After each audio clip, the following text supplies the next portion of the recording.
இன்றைக்கி நம்ம என்ன வீடியோ போடணும், பொரிச்ச மீன் மசாலா வந்து எப்படி ரெடி பண்ணி நம்ம ஸ்டோரேஜ் பண்ணி வைக்கலாம், ஃப்ரிட்ஜ்லேயும் வைக்கலாம், ஃப்ரிட்ஜில் இல்லாமல் வெளியே வைக்க மெத்தேட் தான் இதில் வந்து சொல்ல போகிறேன். அதுக்கு தேவை பெரிய தேன் கரண்டி அளவில் வந்து இன்றைக்கி நான் உங்களுக்கு சொல்லி காணிக்கிறேன்.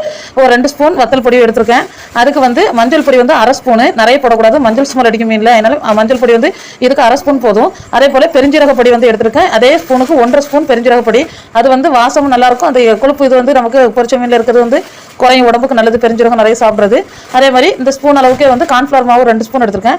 2 ஸ்பூன் கார்ன்ஃப்ளவர் மாவு எதுக்குன்னா எண்ணெய் உரியாது, மீன் வந்து போயாது, காயும் பொரிக்கும் போது நல்ல முறுமுறுன்னு அழகாட்டு இருக்கும், எண்ணெய் நல்லா தெளிஞ்சு அழகாக வரும்.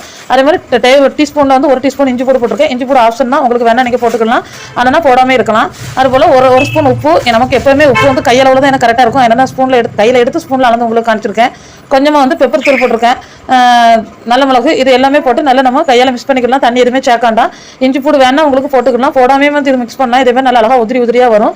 இதை வந்து நல்லமா கண்டெய்னரில் அடைச்சி வச்சுக்கலாம். இப்போ இதில் இஞ்சி பூடு போட்டிருக்கனால 1 மாதம்னாலும் சும்மே இருக்கும், ஃப்ரிட்ஜில் வந்து நம்ம ஸ்டோரேஜ் பண்ணணும். இதில் நீங்கள் இஞ்சி போட்டு மிக்ஸ் பண்ணலாம், நம்ம வெளியே வச்சுக்கலாம், எவ்வளோ நாளும் ஒன்றுமே செய்யாது, நல்லாயிருக்கும். இஞ்சி போட்டு பேஸ்ட் போட்டனால தான் நான் வந்து கையால் மிக்ஸ் பண்ணுறேன். இல்லை சாதம் நம்ம ஸ்பூன் கொண்டே மிக்ஸ் பண்ணலாம். நம்ம மீன் வாங்கி கழுவிட்டோம்னா இப்போ ஒவ்வொரு டப்பாவை திறந்து நம்ம எடுக்காண்டா. 1 ஸ்பூன் இந்த பொடியை தூக்கி போட்டு நல்லா மீனை விரைவி வச்சோம்னா 5 நிமிஷத்தில் மீன் பொரிக்க மசாலா ரெடி ஆயிரும். வீட்டுக்குனால நான் வந்து ஒரு 2-3 வாரத்துக்கு ஒரு தடவை இப்படி செய்து வைப்பேன். நான் ஃப்ரிட்ஜில் இஞ்சி போட்டு வச்சுக்கிறனால ஸ்டோரேஜ் பண்ணுவேன். இதே மாதிரி உங்களுக்கு செய்து வச்சிங்கன்னா வேலைக்கு போகிற ஆளுக்கு எல்லாருக்குமே கொஞ்சம் ஈஸியாக இருக்கும். நிறைய பேருக்கு வந்து பொரிச்ச மீன் மசாலா வந்து எப்படி போடணும்னு தெரியலன்னு அளவு இருக்கும். இந்த வீடியோ பார்த்து உங்களுக்கு யூஸாக இருக்கா என்னன்னு எனக்கு வந்து கமெண்ட் பண்ணுங்கள். வீடியோ பிடிச்சா லைக் பண்ணுங்கள், ஷேர் பண்ணுங்கள், கமெண்ட் பண்ணுங்கள். சூப்பரான ஒரு மீன் பொரிப்பு சாப்பிட்டு பார்த்துட்டு எப்படி இருக்குன்னு உள்ளதை கமெண்ட் பண்ணுங்கள்.